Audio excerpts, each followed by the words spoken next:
More rain. Getting close to half full. And right here is another little pocket garden spot. I'm already been working on developing it. This might be a little too shady spot right here, 10 years from now, because I've got these pawpaws and American persimmons here. But where the frame for the greenhouse is, that would make a great little pocket garden right there. It's on the sun side of our property, and we don't have any big trees there in the corridor. That's what I'm gonna do. Well, it's early morning. I feel like doing something. I'm gonna start harvesting wild plants for the next ferment tank.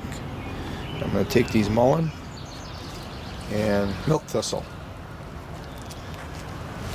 Oh, there's a little toad. He's going. He knows he's gotta go.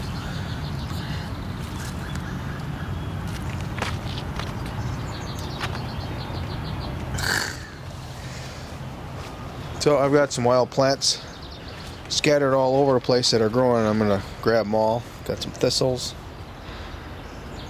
I don't know the names of all of them. I mean, I probably do, but things are slipping a little bit once in a while upstairs. Almost finished with the second ferment barrel, and I've been at it for maybe an hour and a half.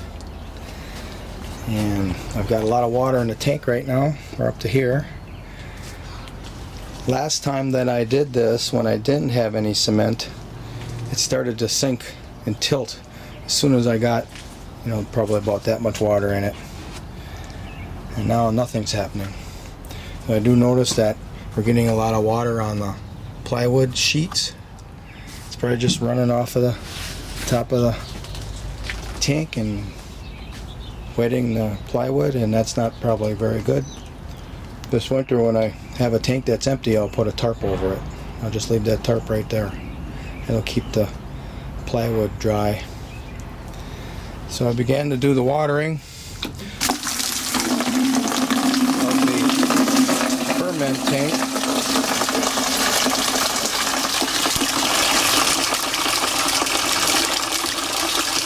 This one here is full. I got a video up on that already. So I'm going to go ahead and have a cup of coffee. I'm already going to finish it.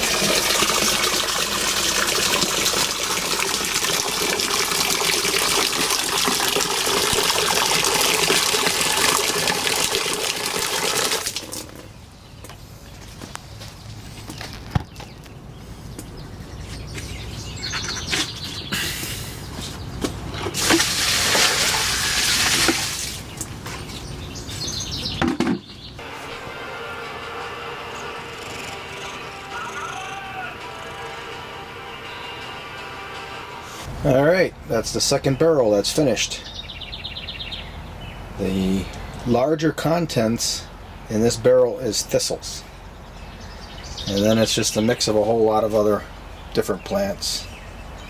I did put more rhubarb in than normal. An acquaintance told me that he thinks rhubarb accumulates a lot of potassium, and that's one of the ones that are harder to get, out of the natural environment. So I didn't look it up yet. I gotta look it up and find out. That's another good reason to grow rhubarb.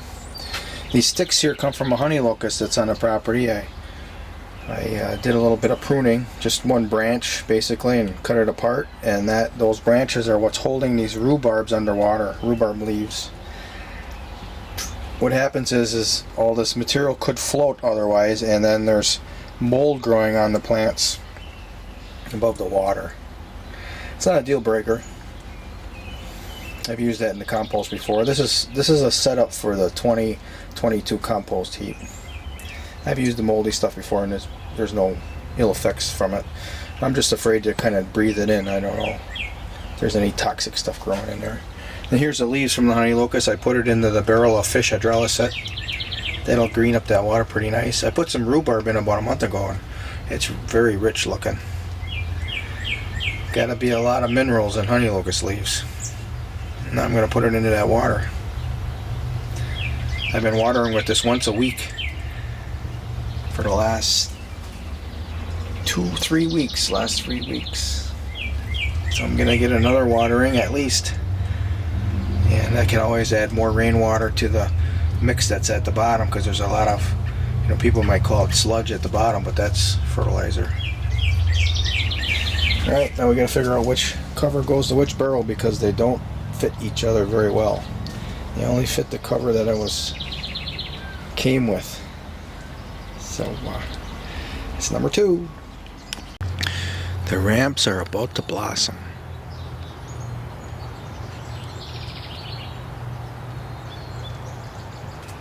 Looking for some after dinner desserts. Have a few red currants.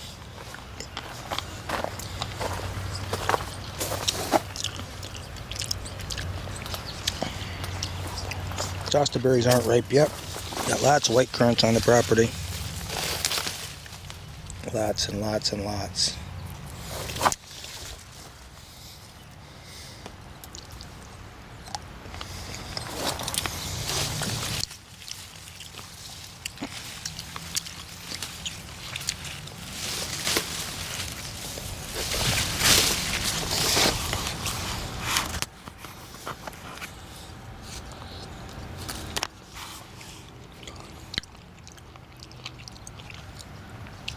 This is a hybridized raspberry. I think it mated with one of the other hybrids I have on the property. They're not that sweet, but they're meaty.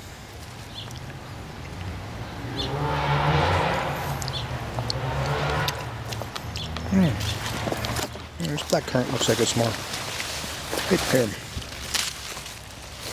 A few ripe ones on there. I'll eat some of those. Black currants.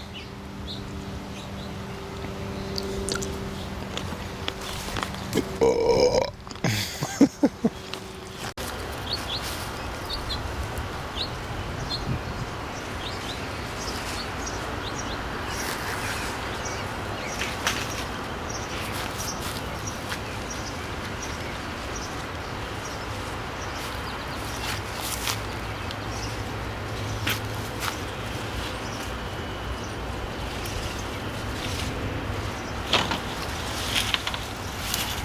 This is the 3rd day in a row I'm eating a beet in the salad.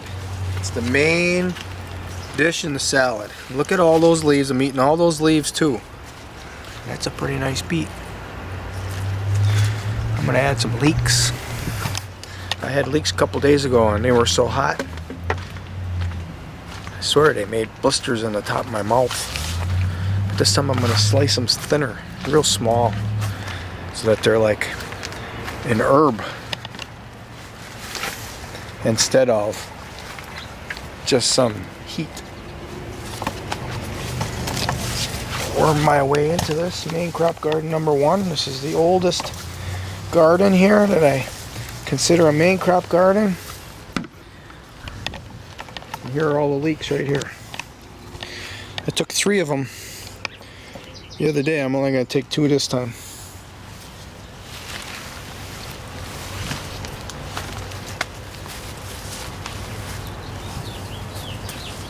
See, I'm gonna have to do some weeding here, looks like, but there's got to be some that are kind of close together. I can pull one out of there where it's close, maybe not.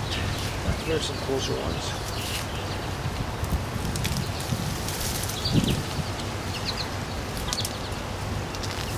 There.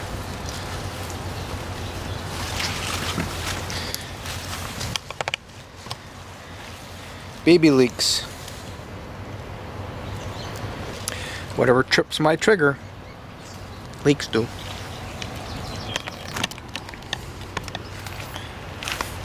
And I'll add some rat's tail radish seed pods, just because I have so many. And I think we'll top the whole thing with some red currants. These are like little baby red currants.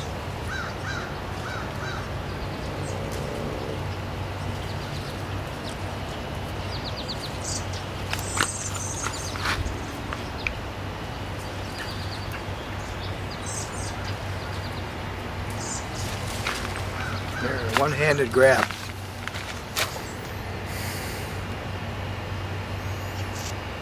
I just kicked the deer out of here. There it goes. Just did the last of the peas. I just pulled the plants out. The roots largely were left in the ground to supply nitrogen. I just got to pick the peas off of the stems, and then I'm going to ferment the stems and the leaves. Lots of nitrogen in peas. So now we're going to review the kohlrabi growth. I planted these very densely because I'm going to be thinning them out starting today. And I put 4 of them very close together here right on the end, and it's pretty much performing the way I expected. We got one that is dominating right here. And this one's a little smaller. And then this one's about the same size, and then this one's really small. So I'm taking this one out of here today. And that's gonna give sunshine to this little one, which is behind, and that's going to be the last one I pick. So after I take this one out, then tomorrow I might take this one, and now I'm going to leave more sunlight for these two right here. And these were a little more spread out, and they're getting quite large. I've grown kohlrabis to 12.5 pounds, and there might be a likely candidate right there. I'll have to do a little thinning though. So maybe 3 or 4 days from now I'll pick that one. Maybe a week from now I'll pick this one. Here's another little one to take its place. Then we've got a couple of them that are scattered around the place by themselves, like that one, kind of by themselves. Those are candidates for the 12.5 pounders. Alright, so I gotta harvest the radishes out of here, harvest the peas, and now the main crop is kicking in, the kohlrabi. It's all out of the same bed right here. And I'm also getting a harvest of, this is elephant garlic, and over here there's a little patch of softneck garlic. And right there is a tomato plant. And these are white salsify, which are finished with their seed production, which mostly went to the yellow goldfinch. They were in here. They get through the chicken wire to get in here. And right now I've been catching them eating the seed of the black viper root. But I'm not that concerned. All I have to do is know how to do all this, know how to grow my own seed. I don't have to actually grow my own seed.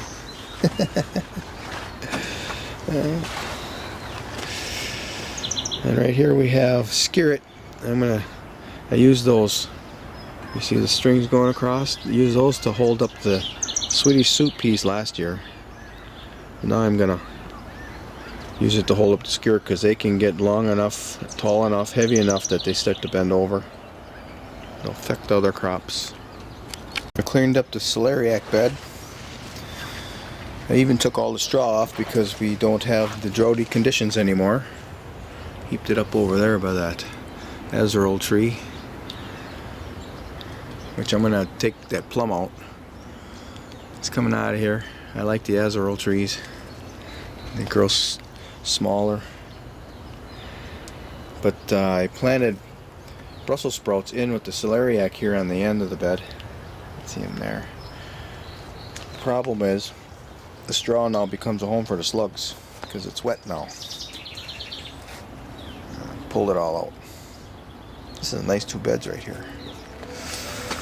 On this side we've got white salsify growing on this part of it, and I put a bunch of seeds in here, and there's a couple of them coming up, but not too many. I'm gonna plant a few beet seeds in here to fill in the spaces.